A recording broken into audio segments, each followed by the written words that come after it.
I got robbed.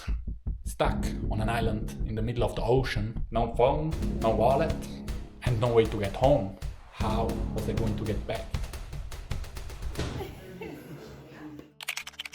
But wait, let's start from the beginning. A long time ago, when I was 19, I had this dream, right? I wanted to explore the world. And what better place is there than Africa? And I figured that Cape Verde would be the perfect introduction to this continent. It's beautiful, it's politically stable, it's safe.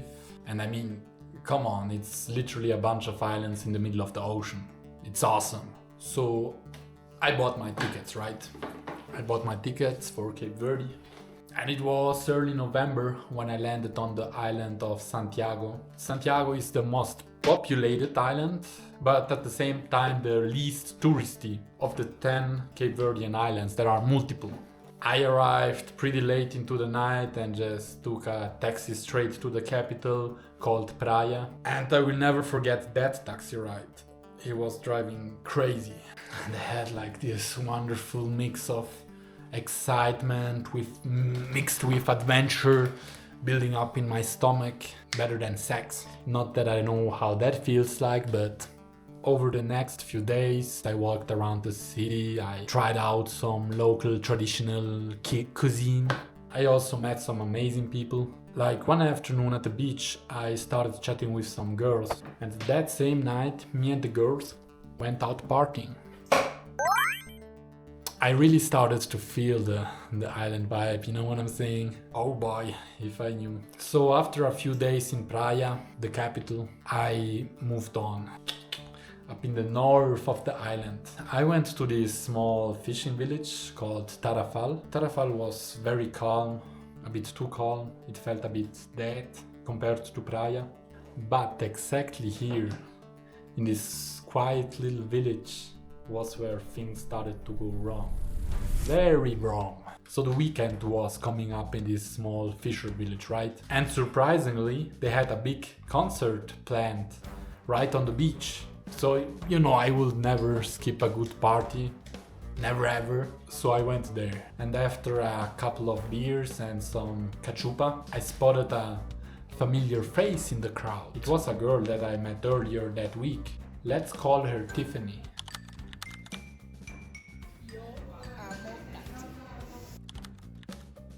So, you know, we started chatting, dancing, talking, whatever. You know, the night was going pretty well for me. Or at least I thought so. And as it got late, we decided to go to my apartment. Oh man, things are going to escalate. So we entered the apartment. And I just threw the phone and the wallet right on the table of the living room. But when I turned, I noticed something. Tiffany left the apartment door tiny bit open, but at the time I was, you know, dumb and didn't think anything of it. And as the humble gentleman that I am, I showed her how to properly close a door. I fucked up my bleaching process so my hair is yellow, but that's not the point here. Anyways, me and Tiffany made our way to the bedroom, but wait a second. Tiffany apparently had another plan. She supposedly had to call her aunt and left the house.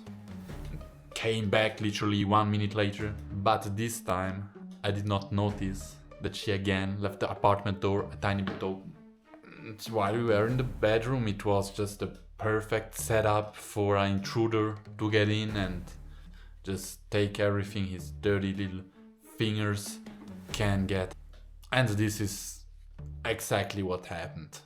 So after I finished in like 30 seconds, as I always do, I went back to the living room, right? To get my phone, and I noticed something. The front door was wide open. And I immediately knew I'm fucked. But at this point it was too late. The streets outside were empty. I looked at the table and both gone, my wallet and my phone. And those greedy bastards even took my t-shirt. I was shocked. You hear hundreds of stories of people getting robbed while traveling, but it never really hits you until you're in their shoes. Well, I got humbled. And after an intense argument with Tiffany that I took her to the police station. But as expected, the police were not going out of their way to get my phone back. But at least they provided some clarity for me. So apparently, Tiffany already had a record of getting into trouble and was involved in some type of local gang. Who would have thought that about Tiffany? The good little Tiffany. Tiffany. Fortunately, thanks God, I still had an emergency phone back in my apartment. So I was able to log into my email and get my return tickets. Without that, I would have been fucked. So after a few days of paranoia and staying inside to play Hungry Shark, I got a taxi back to the airport and left. So reflection time, what did we learn? Every mistake we do on the road is just a lesson in disguise. So put yourself out there and chase your dreams.